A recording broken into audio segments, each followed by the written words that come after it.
If anyone out there has ever wondered what this podcast would sound like if one of us accidentally recorded the entire episode through our laptop microphone, you're in luck this week. Here we go.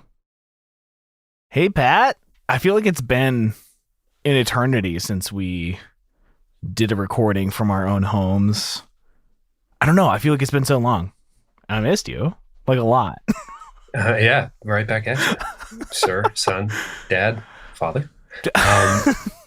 We're here, and I had to tape a ruler to keep my pop screen in place, but it's real close to my actual cornea, so I shouldn't get too excited, which is unfortunate because we're talking about this is a pretty exciting thing we're about to go on a little bit of a cinematic ride here. Man, with the boys that do it best? No, not those bop tops. I didn't want anyone to get confused, think we were talking about My Chemical Romance, because they're always like the music video sweethearts we talk about. But Fall Out Boy, we've done a couple of their videos, and they have the budget. They've got Alan Ferguson at their side. They're putting out Fall Out Boy multiverses, and we're here to dive into it today. Yeah, let's not give away too much. Let's just start this show, and then we'll start the ride. Okay, we've got Dance Dance coming at you.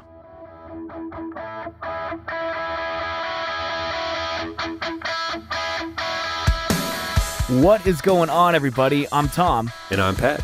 We're best friends, and you're listening to the Reminiscent Podcast. Yep, Patrick Stump on record on Twitter, as official as it gets. Kind of alluding at one point, per Wikipedia, a lot of like 4 different qualifiers there, but claims that he feels this is the best thing he's ever done. Dance Dance, track 2 off of, no, not track 2, sorry. But a track off of From Under the Cork Tree in 05. The second single. Yes, that's right. Too many numbers in my brain. We're coming hot off the baseline draft, and this was just top of mind. You requested this, a rare Tom speak up in the group chat. It's not a group, it's just you and me, so it's just a regular chat, I guess. Just us. I requested this. Yeah, you were like, I need it. I want it. Oh, baby. Oh, baby. And I said, I love that we're talking like this now. Baby. Oh, baby. Yeah, so let's just pause for a moment. Wipe off, a couple weeks off here. Take a deep breath and dig into the statement of the f***ing century. Patrick Stump saying this is the best thing he's ever done. Can I just get some thoughts on that?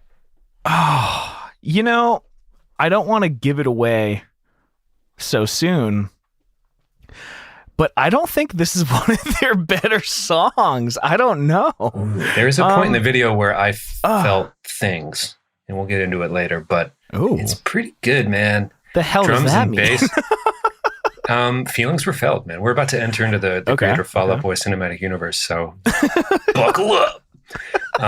It's about to get blazing on the dance floor, that is, because these guys are shaking a leg and cutting up some rug in this video. No, actually, that is one thing that took me back a little bit. It's one of those things where it's like Arrested Development gif. I don't know what I expected, but there's so much dancing in the Dance video. I feel like such an idiot. It's like a large amount, and we'll get to that later. But yeah, do you have any memories of the bass line, learning it on drums? I remember it's a popular garage band guitarist learning his first drum beat. I remember Zach going like, hey, I'm a drummer. Yes. That's all it is. That's what drumming is. It annoyed me how much better he was at drums on day one than I was. But he was also like years into music, or anyway. But no, really, tell us how you really feel. Let me ask you a question, though. Which one should have been more expected? A bunch of dancing in the Dance Dance music video, or a bunch of accidents in the Accidents music video? I would say the more jarring of the two, if I answer this way too seriously, is the fact that they were just legit paramedics in the Accidents video. That was like, as far as on the nose, like it's an I got just your nose on the moment clock. on that one. Yeah, all over the nose on that one. No nose left. No known nose. Oh my God. Tripping over my own words. But yeah, so I think like, I want to get the video so bad, but we have a lot of ground to cover. I'm just going to take my deep breaths, stick to the format of the show. I have fond memories of learning the bass line, trying to learn the bass line. Let me correct myself. Zach trying to do the drum part and thinking he was a drummer. And really in 2005, which we've covered a lot this year, we've kind of been like gotten to 2005 in our yearly drafts. Yeah. Not that we do them annually, but we do drafts about each year in the 2000s, and we're about halfway through. 2005, I don't know. I guess it's because our freshman year of high school and everything, but I don't know. I always recall people just running up and down the halls, screaming like deep track lyrics off of From Under the Cork Tree, like Courtney blank blank blank in particular, just screaming while skipping class, like wanting to get caught skipping class while singing a B-side on From Under the Cork Tree, like loudly in the hallway. So I'm like, oh man, like this band's gonna be huge. There's a couple things as we get into like the numbers and the charting that I knew that Fall Out Boy was like one of the biggest bands in our friend group. I didn't realize how big they were just like to mainstream music in general. I don't know, like... Yeah, you better, when I say buckle up, no, I mean like it might legitimately keep your arms and legs inside the vehicle, because these boys are spinning their way from a rural early 2003 tour in Iowa right up the charts and into our international mother-loving hearts. And no, it's a wild ride. And as we go deeper into the extended Fall Out Boy universe, music video-wise, I think they kind of tell that story themselves. Spoiler. But let's hit the fast facts for Dance Dance and keep ourselves grounded here to start things out. Yeah, lots of stuff here. Do you want to take the fast facts? You're the one that wrote them this week. Ooh, Tom, you shouldn't have. Yeah, I did. Sure, I'll jump on them. I'll get on it. Get on a little bit. Yeah. So as we've mentioned, is it the best thing Patrick Stump has done? My God. Well, I guess we get to marinate on that. Anyway, originally written by him on an acoustic guitar, just strumming along. Hey, we have acoustic guitars too. We could write One Night Could Change It All, if you know what I'm saying. Right. This episode's only foreshadowing with zero payoff. We're just going to tease you a lot of stuff we'll forget to do. Second single from their second studio album, From Under the Cork Tree, in 2005. It peaked number 9 on the Billboard Hot 100. Pretty big, Tom. Pretty big. You know why? I can't believe it. It was the band's second consecutive top 10 hit song. No qualifiers, no weird European charts. This is All American Rejects can have a nice day, because I like them too. But we're talking they're putting up some serious numbers, some serious hardware. Dance Dance peaked within the top 10 of charts in the United Kingdom as well. It won many awards, including Viewer's Choice at the MTV Video Music Awards and 2 Teen Choice Awards, among various nominations. Wentz prevented Kids Bop from singing this song on Kids Bop 10 because of the sexual overtones of the song. Thanks, Pete. Looking out for the kids, the youth of the nation, as always. That's what he's known for. The music video won the Viewer's Choice Award at the 2006 MTV Music Video Awards and was nominated for Best Group Video, but lost to Move Along. So a little All American Rejects time. We always joke about AAR numbers, but this is the one where the boys are no longer... I guess they don't have to shoot music videos in the actual cold outside of like shacks in Illinois anymore. Like I think there's a little more money behind these, a little more production value. I think we talk about Fall Out Boy a lot in our drafts, but we haven't really focused in. I don't feel like, other than the Little Less 16 Candles, a little more Touch Me music video. Obviously, Fueled by Ramen's year was 05. They went in big, and a lot of really, really intricate music videos kind of from here on out for their whole career, like the Turning Point album, but it's almost like the Turning Point album may have been Infinity on High, but maybe we'll get to that later. Maybe. Yeah, I think you get the number 2 placement on alternative airplay. You expect that. They're a quote unquote alternative band. But they had, number 9 on US Billboard Hot 100. This is what kind of blew my mind. Number 5 on mainstream top 40. That's of like any song on, for you Erie folks, Star 104. This is the number 5 song. Yeah, man. Not understanding how like FM frequency worked, it made me so mad that they called themselves Star 104, but the actual tuning was 103.7. Like, how could you lie to your people like that? Oh, but as a kid, I hated that. I'm like, how are they getting away with this? I was like you. Yeah, actually, tweet at the show at _reminiscent FM. Does radio numbers? Do radio numbers kind of upset you, or did they as a kid? Yeah, Just a little bit. Just like, well, all right. How do they expect us to remember that? But maybe the reason it's the inaccuracy makes you remember it more. I don't know. Hard to say. But okay, have you ever heard this song on, as Squirrely Dan would say, terrestrials radios? Have you ever like Recently? turned on the No. FM receiver? But Well, I'm back in sure at the 2005. time, dude, you got to remember, like, Boulevard of Broken Dreams was hard to avoid, so it does not shock me. Is it in my conscious memory actively? No, but does not shock me at all. These dudes were garganch, my boy, garganch. That's the worst thing I've ever said. Maybe I had my, I was distracted by my beloved 4 gig blue iPod mini. But I just I don't know. I don't remember hearing this on the radio, but maybe I just wasn't listening to radio. It's possible because this song was certified 3 times platinum by the RIAA in October of 2014. Now, those are All American Rejects numbers. That's 3-time platinum in less than a decade.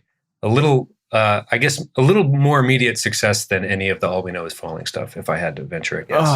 A little more speedier acclaim for this particular record. Justice for All We Know Is Falling. Jesus Christ. Oh my God. Yeah, that's really the only reason we do the show. But this is a good video. Fall Out Boy, we gush weekly over Gerard Way and his world building, justifiably so. Fall Out Boy noted, I think we got a couple tweets recently about the movie Rushmore, and we should do a Wes Anderson draft and how many 2000s pop punk bands were so inspired by his films and everything like that. But obviously Fall Out Boy with the Simpsons reference in the name of the band itself. We've talked about this before loosely, but obviously a very cinematic band, or I guess the fans of, What a Catch, Donnie, things like that. It's kind of plastered all over their work. But I think Dance Dance is a good example of, I don't know, I guess we'll get to it later, but 80s high school movies, things like that. I don't know.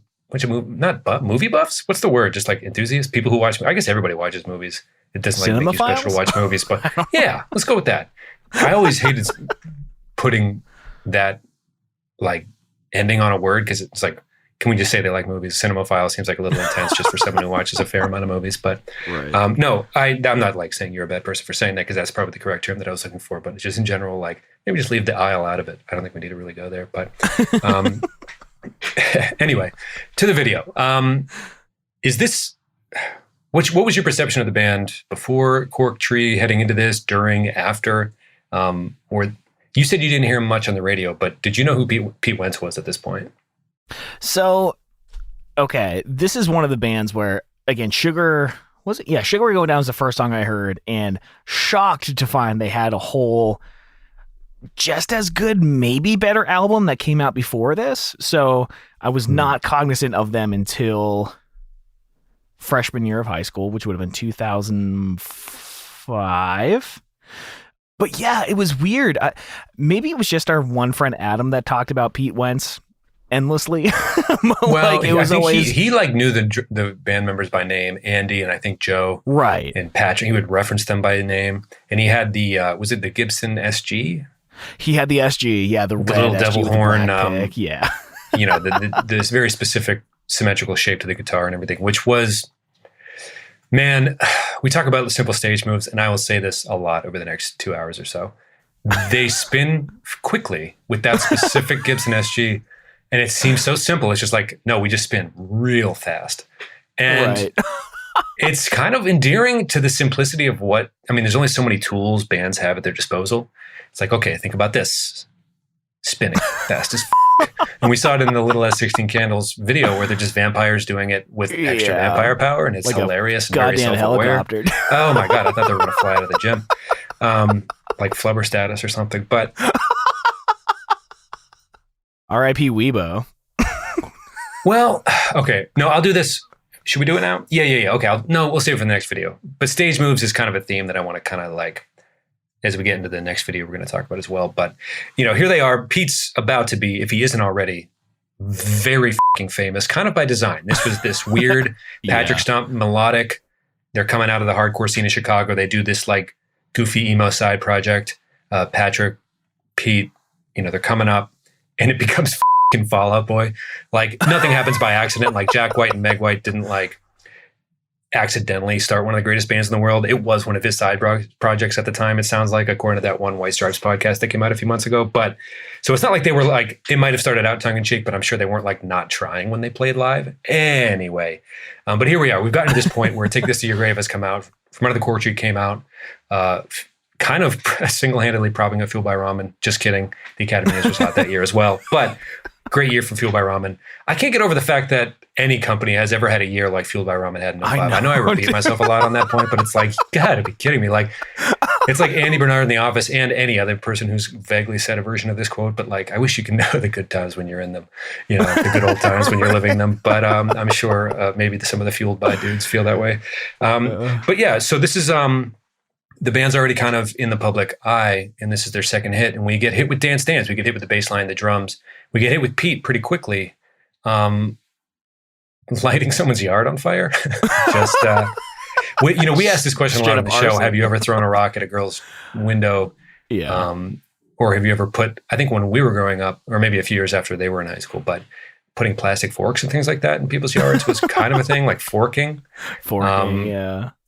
Which was like a loose phase for a bit. I can't say I've ever dumped flammables into somebody's yard in the shape of definitely like the penmanship of a murderer. Homecoming ? They're definitely a little ominous for sure. But have you ever seen those videos though? I guess this would have predated TikTok, of like compilations of prom-posals between high schoolers, and it's like literally the most insane shit I've ever seen in my life. Yeah, it gets to the point where it's kind of like there was this string of engagement videos in like the 2011, 2012, right? Where it's just like people are singing Bruno Mars loud as like in moving cars down the street. Like, and you're like, is this love spurring this or the promise of virality? You know what I mean? Like, right. Like, I don't know, homecoming dates.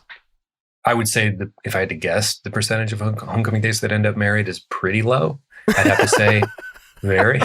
If I'm being real, taking a big chance here, I'd say very low. So yeah, definitely at that point when cameras are involved, it's more about whether or not E-Bomb's World is going to feature your video or some shit like that, depending on the era. But yes, no, I know what you're talking about. I think this would have been a weird one to film considering the criminal feel of fire in someone's lawn.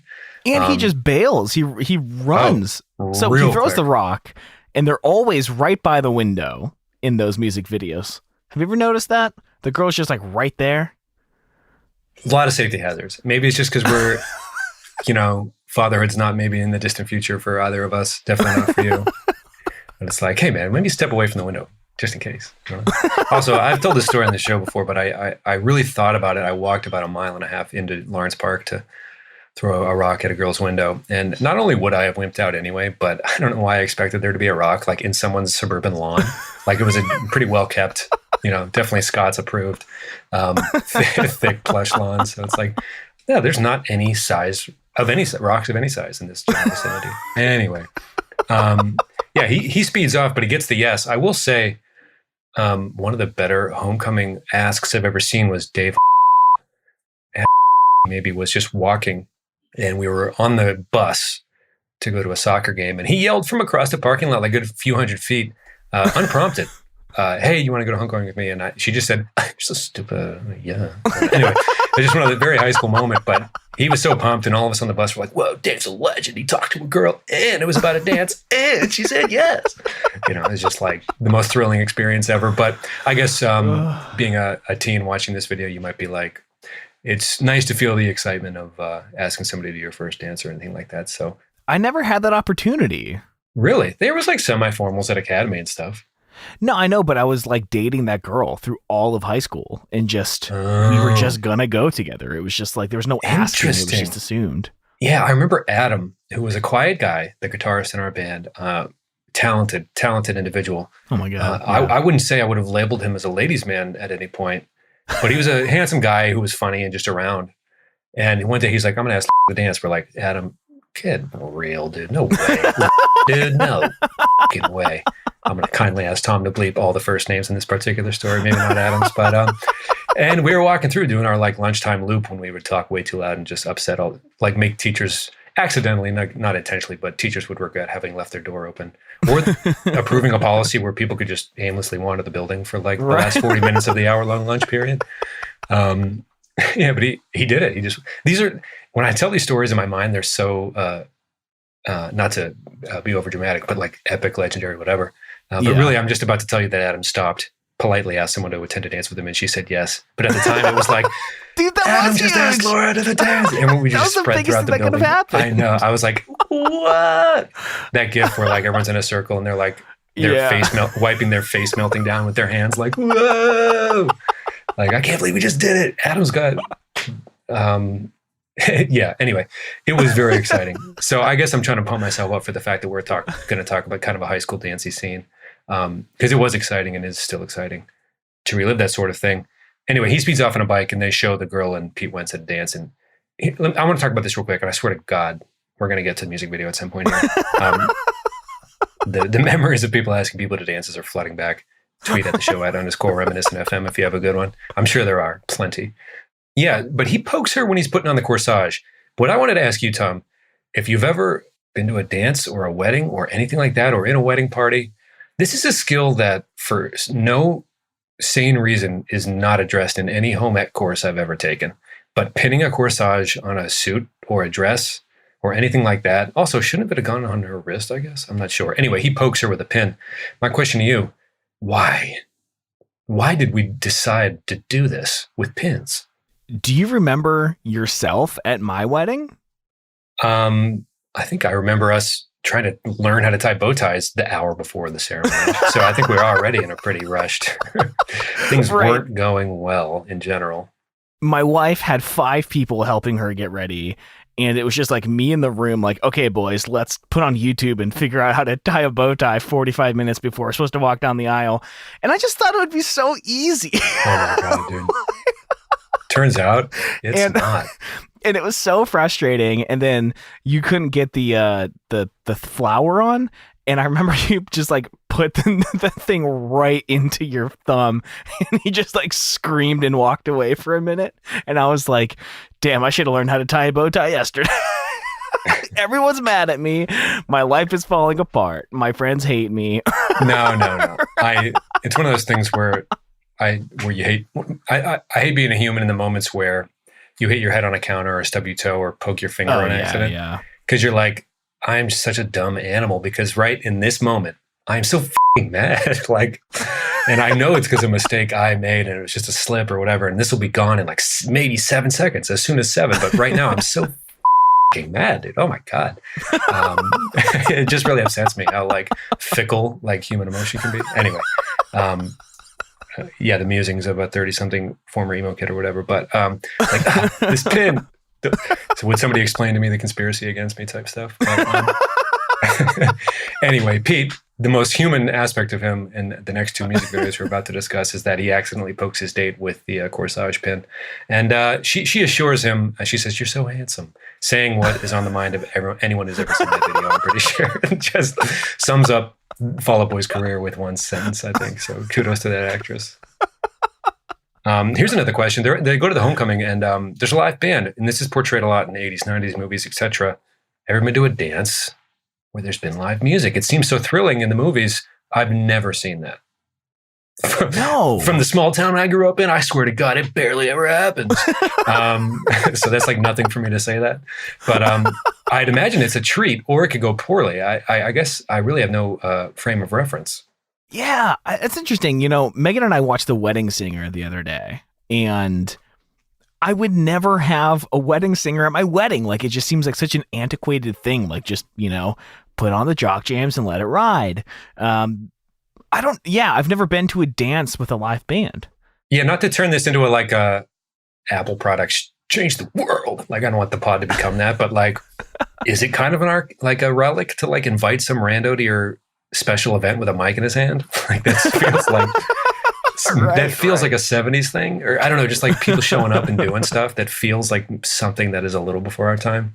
But also I imagine when it goes really well, it's way more memorable. When it goes really poorly, it's even more memorable. Yeah, I would have to imagine. But I'm a little jealous when they walk in. Maybe I'm jealous because they're playing one of my favorite Fall Out Boy songs in general. And the crowd's clapping along and everyone's it's like, oh my God, there's so much dancing that's about to happen. Yeah. Oh my God. How are you feeling at this point? We're about to zip through the music video pretty quickly, I feel. but I just got to take your temperature real quick on everything. How's the drum beat feeling? How's the bass line feeling? I mean, I'm bummed out at this point that I used my Jane Eyre story 4 times before we actually did the music video episode. Yeah, dude. Don't tell it. People, no, I'm just saying tell it. No, you all. Because I don't remember the first time I actually told the full thing. I don't need to tell it. We just, for a class, we performed Dance, but we changed the lyrics to fit the story of Jane Eyre. KP on Patreon told us that she's reading Jane Eyre at the moment, so she's at our disposal if we ever need any insights into romantic literature, I think. That's what she said. So thanks, KP. It's good to have a tight-knit community that includes a romantic literature buff on deck, just in case. Which, these are some emotional cats we're dealing with, so, you wouldn't put it past it to need that type of reference. So much appreciated for the expertise from KP, as always. Man, meanwhile, I'm watching Outlander on Starz, just like, Claire just loves Jamie so much. Sasaranak. Sasaranak. Oh, with your nipples stunning in the eyes like cherries. That's my favorite line. Anyways, Fall Out Boy. Sure. Let's bounce right back from that. Okay. So the music video, yeah, we get the bass line, the drum beat. It's a pretty when you first hear it, you assume that's not dialogue from the show. Like it's some sort of crazy joke version of what the show would be in someone's mind after the fact. But it's just straight up how they talk on the show. Yep. Yup. All right, everybody, I hope you're enjoying this week's episode. It was a really fun one to record, but I want to break in and thank our Council of Elders, our top-tier Patreon supporters, the Emo Elders. In this group, we have Andre Prevost, we've got Johnny Leftwich, Jason Carey, Chris Lukey, Anonymous, and J.W. Johnson. Thank you all so much for being in our Council of Elders, and thank you to every single one of our Patreon supporters. We love you all so much, and we greatly, greatly appreciate you. If you'd like to check out the Patreon, you can head to patreon.com/reminiscent and find all of the behind-the-scenes videos, monthly video AMAs, get early access to the episodes, and help us in some behind-the-scenes projects that the rest of the world won't know about until much later. Again, that's patreon.com/reminiscent.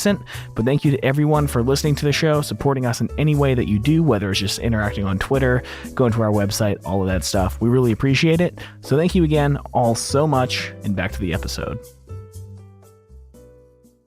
Yeah, so we get a little storyline going. Let me ask you a little quick. Pretty nice. Is this the best hat-hair combo for Patrick Stump that we see in this video? I mean, this is the hat-hair combo we get from him every time, right? I mean, during this record anyway. I think he's gone through a Ben Gibbard level of career transformations, whether it's hat-like accessories or sideburns or hair, what have you, the way he dresses, the way he moves.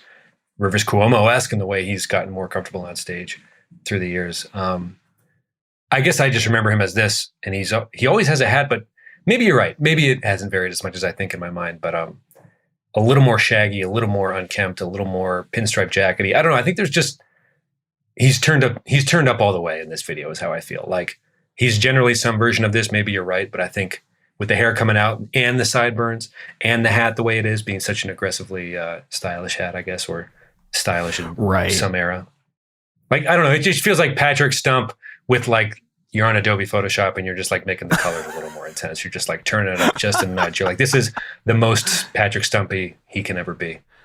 No, you're right. And I think like looking back on his style, it was like one that everyone knew and loved, but they didn't want to replicate it themselves.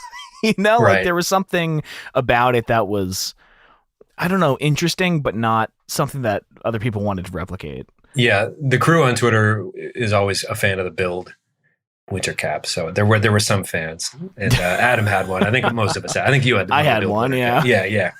So trying stuff. A trendsetter, Patrick Stump, now and forever.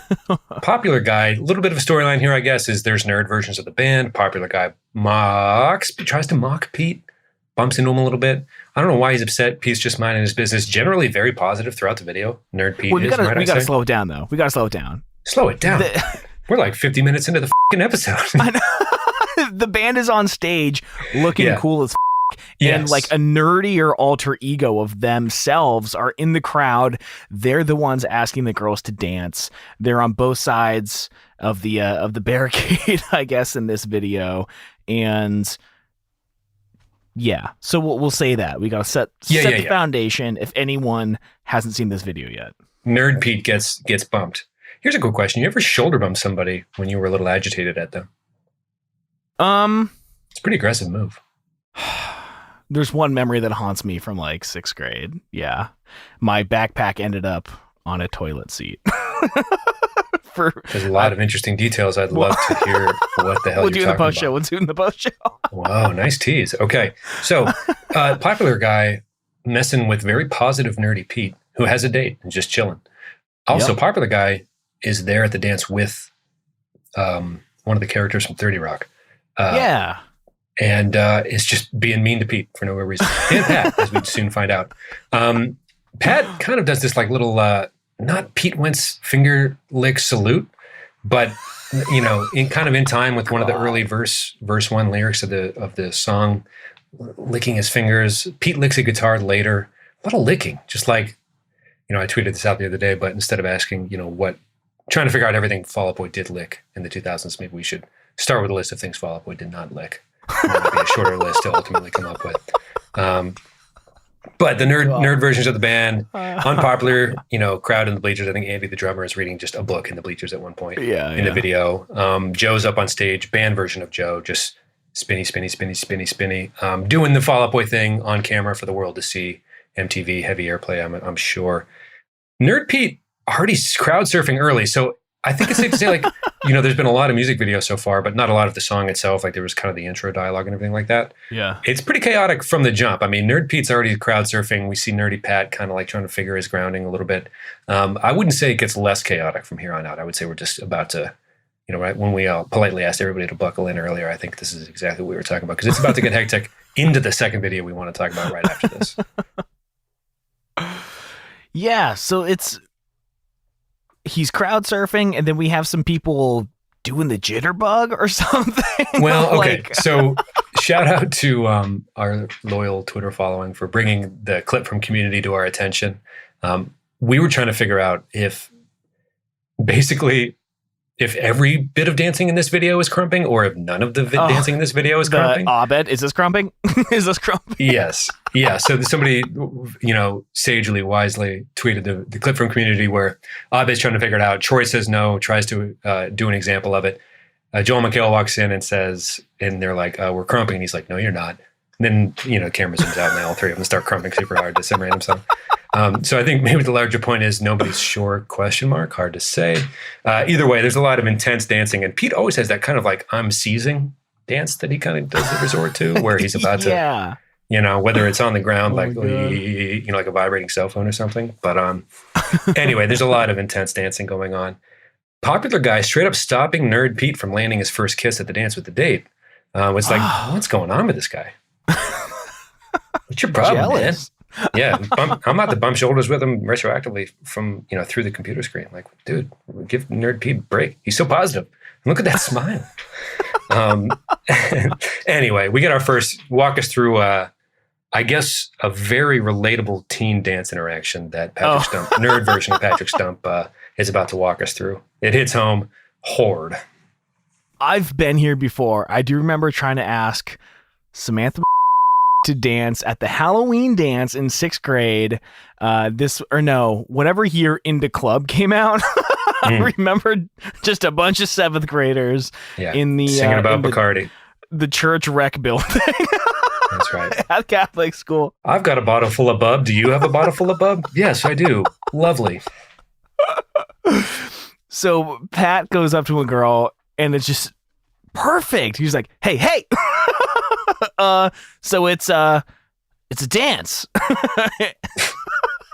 And his hair's so good here. It's like very sweat stuck to the front of his forehead off to the side. And just like, I love Nerd Pat more than I love myself, I think. Like, I just want what's best for him. Oh God. Yeah. Hey. So it's a dance, and kind of wanted to know if you wanted to dance. And I feel like they just ripped that right from my diary.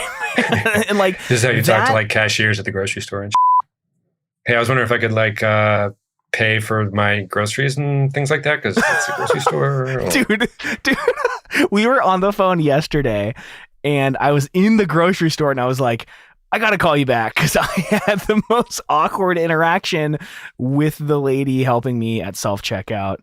Oh my God, it felt worse than this. But this is how I feel like all the time talking to anyone. It's awful. Did she end up dancing seductively right in front of you for a little while? No. Okay, well, no. That is exactly what happens to Pat, nerd Pat, in this video. A woman from 30 Rock begins dancing quite seductively, very near him, and he's a little taken aback. His request went well, as far as he's concerned. But little do we know at the time, or maybe some people had a guess. Little do we know. They're about to make fun of him, which is very sad, but she's getting after it for a minute, God. And everyone's fooled for a bit. But meanwhile, the band's going, they're spinning, everything's going on. At some point, Patrick, the front man, makes a little heart symbol at the mic, and the music video editors animate the heart, which is like... a little weird, right? I guess not like 90s emo, but definitely 2000s Hot Topic emo to like have a pink heart like drawn on a screen during a music video. And any thoughts on just emo, the state of emo in 2005? It's less Rivers Cuomo talking about masturbating circa 1994 and more like that line of, in 2004-ish, there was like a line of bunny t-shirts that were just little tiny cute bunnies that say I want to kill everybody or I hate everybody, right. Or anything like that. Oh, what were they called? Oh my God. Oh, they had a name where they all just like brutally murdered each other. Oh man. I think all of this to say things have changed a bit right. From Rivers Cuomo saying I masturbate a lot. Pinkerton. That's what Pinkerton is. Sorry to Rivers. Thank you for everything. I love you so much. Okay. Okay. So a little bit of a stage move thing here. More than just the spinning they do. Paramore does a back roll. They do a jump over the bent over guitarist thing for a minute. They're high flying over here. They're amped up. They are ready to dance. So yeah, if they're rolling over each other's backs, fall up. Well, you've got a breeze moving through the back of them. There's like it just jumps, does what Paramore does, a foot higher. Yeah, man. This ain't a scene; it's an arms race. You gotta start going up on everybody here. It's a fucking mess. Anyway, Nerd Pat, getting into it now. He's like, hey, if woman from 30 Rock wants to dance, I'll dance, and he's getting after it. He's not doing great. Think every lyric. Oh my God! Yeah. Geeks Get the Girl by American Hi-Fi wrapped into a single dance in human form. Sweating. And part of me realized that in 2004, a year before this, You Got Served came out. Kind of the era of dance movies was at its height. Is Dance Dance a byproduct of just that whole cultural phenomena? Well, they were doing what was it? They were borrowing from some movie. Revenge of the Nerds towards the end when they do like more of the line dancing thing. Oh, okay. Maybe that's it. Yeah, I don't know. I mean, at some point, there's people breakdancing. Travis McCoy gets in the action at one point. He's doing kind of a Carlton type thing, homage. Yeah. There's so many different types of dancing. I wonder, part of me is like, is this like a You Got Served thing, like a battle dancing? Or is this more of like a history of dance, early YouTube things that went viral first before anything else did type homage? Right. It's kind of all of it all at once. And Revenge of the Nerds and maybe a little MJ line dancing thriller thing going on towards the end. It's hard to really say.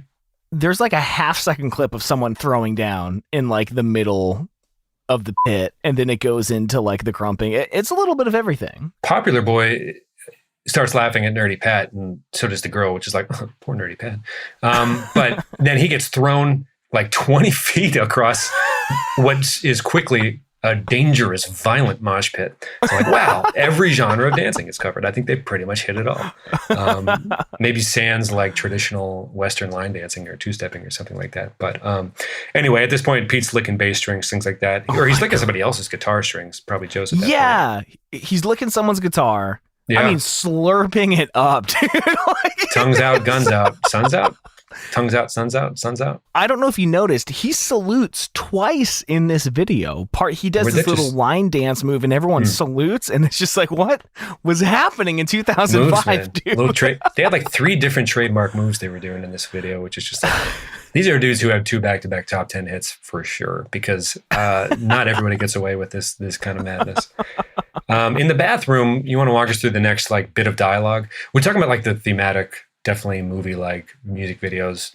A lot of pausing. Like, it's not about the song, kind of like 16 Candles. It's more about the music video experience, I guess. I don't want to sound too douchey, but it's like we're getting walked through an evening with Fall Out Boy.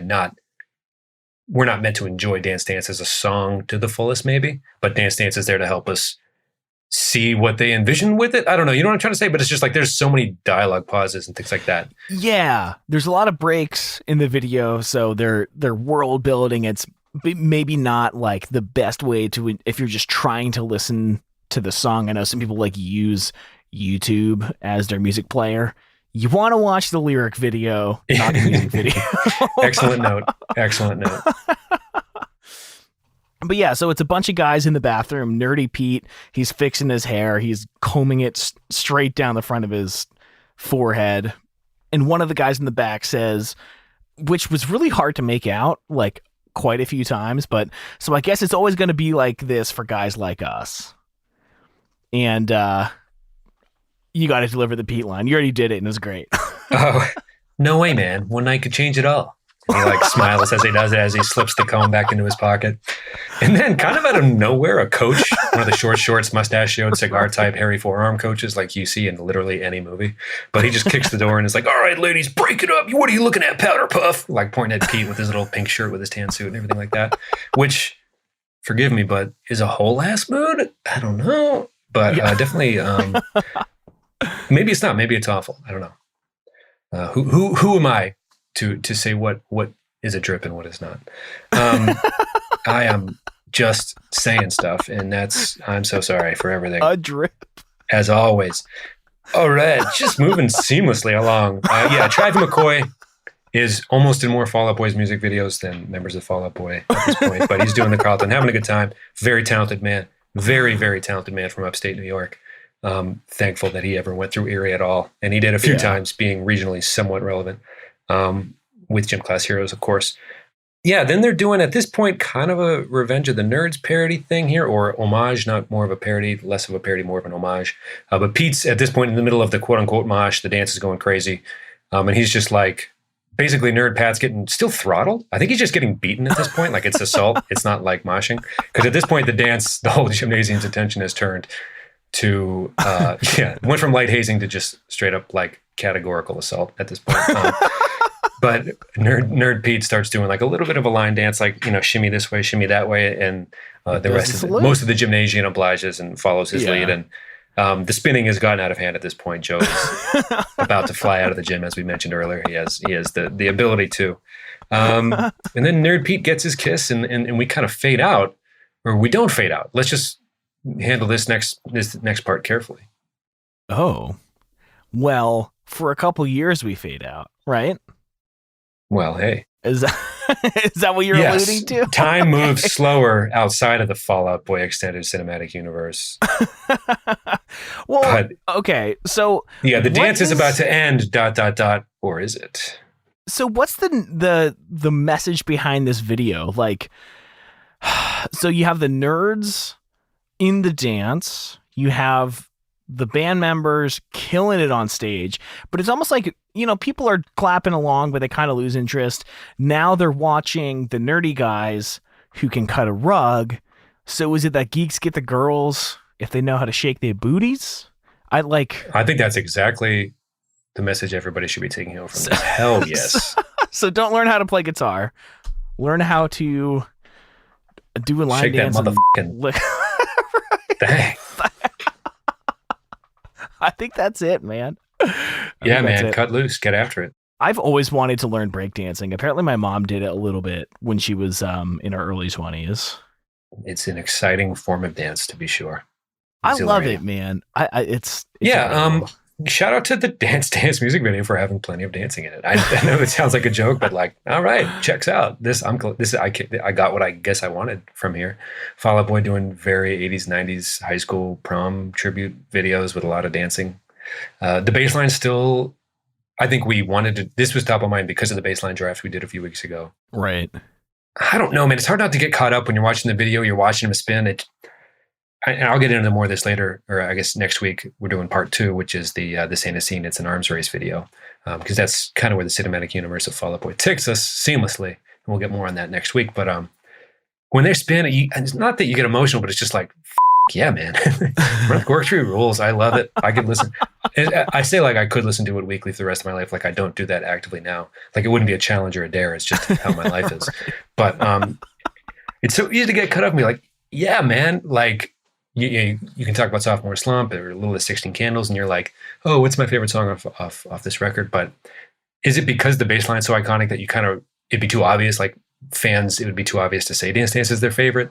But if maybe I'm just like too in the moment because we're recording the episode this week, but I don't know. I might agree with Patrick Stump that like this is a fucking banger, up and down, every inch of it, from the music video to the song. Very fun. Okay, so I like this song because I like the feeling that it gives me, the memories that I relive in the basement of my mom's house, like jamming when we were just kids. But it's like one of my least favorite songs off of this album. I don't know what it is. I talk about how I don't like the Beatles a lot, right? And it's because... A lot, yes. More than you talk about any other topic, actually, I think. I think it's mostly just because I don't understand why the vocal melodies do what they do. It seems like I have to work too hard to try to enjoy it. Which maybe is just like force feed me generic pop and I'll enjoy it, which is absolutely true. But there's something about like, I don't know. I just like, I love this song, but I also, something about it kind of like rubs me the wrong ways. To quote Troy off Community, I love it, but I don't. Right. I don't know. It's like the melody is just like all over the place. And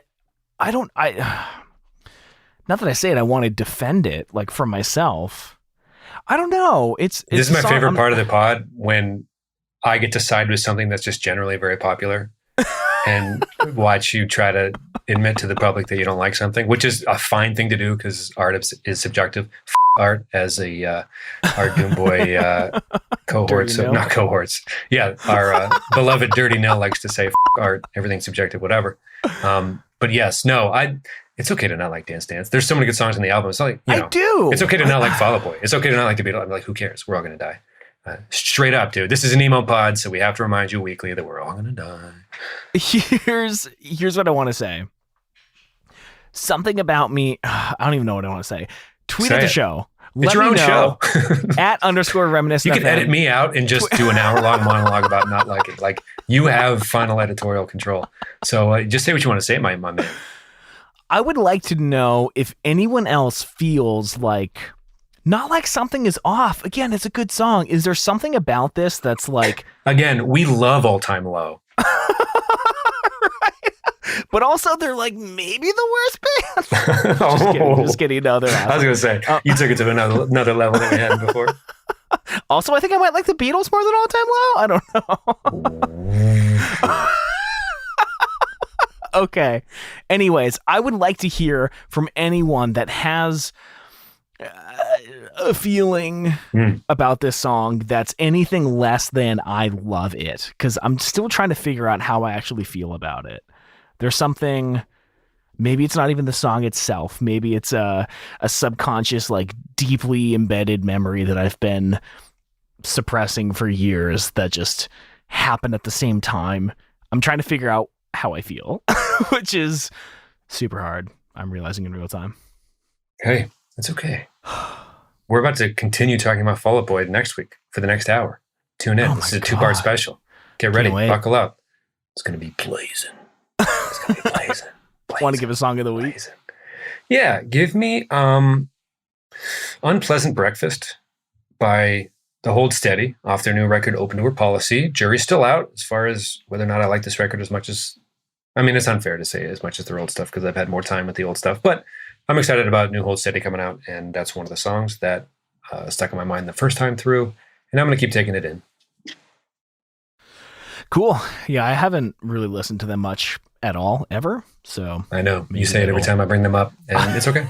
I'm still going to be very good friends with you. I'm in a mode of discovery now, which doesn't ever really happen. As people who listen to the show know, you have to force feed me new music and beg me to listen on 3 separate occasions, but not over text either. In public, grab his shirt, jack him up against a wall. That light for Blue Eyes rules, you dumbass. Oh no, I knew that. Pastor Dave, easy. So I've known the name Jetty Bones for a while, but I was actually given an Instagram ad of her new song, That's All. And I really, really love it. It's a crime that it's like 1 minute and 59 seconds, but Jetty Bones put out a new album. Oh, it'll be a week ago by the time this episode comes out. And it's really, really good. It's interesting to hear what Rise Records is putting out now, because they were like, I associate them with like Attack Attack. And I think like Devil Wears Prada was on that. There was literally I think crabcore. I used to refer to it as Risecore back in the day, so it's weird to hear them doing like pop music, and they even did like Transit's like 2014. Oh, what was that album? Anyway, Jetty Bones song That's All, super good, super poppy, a little bit of 80s vibe to it, really fun. Nice. Yeah, I think that's it. I'm trying to save my breath in my like very over the top, like sweeping, heartfelt, overly emotional Fall Out Boy takes for next week's episode, because this Ain't a Scene's video is insane, but I don't want to get ahead of myself. But well, let's head over to the video's not over. Show. The video's not over. All right, yeah, join us next week for our first ever 2-parter, I guess you'd say. Yeah, we'll hop in the post show and talk about whatever. I forget what the embarrassing story was, but I'm excited to hear it, because I can say with full honesty, I've never heard Tom tell this story before. So I don't remember. All right. Thanks for joining us, everybody, at _reminiscent FM. Is Dance just okay? As Tom just suggested, possibly. I didn't say that. I didn't say it was just okay. I said it was still above average. No. Hey, I guess I'm trying to highlight how low stakes everything is. Like, you're allowed to not like Dance. It's like a silly thing. Everything's good. I'm just like, a guy. we are. Yeah, it's our show and we're buds. So I don't think anybody here is going to like use this against you. I'm saying like, yeah, I could see that. That's a good point. Anyway, sorry. Drink water, everybody. Okay, bye. I really hope you enjoyed this episode and that you love Fall Out Boy, because we're going to be talking about them again next week when we talk about the music video for This Ain't a Scene, which is a continuation of Dance Dance. Please hit us up on Twitter at _reminiscentfm. Let us know the first time you heard this song, and do you or do you not absolutely love this song? And you can follow us on Instagram at _reminiscentfm. But please reach out. It really makes this show super, super fun, super worth doing. We love hearing from you, and we love sharing these memories with you. We'll talk to you all next week. Love you all. Bye.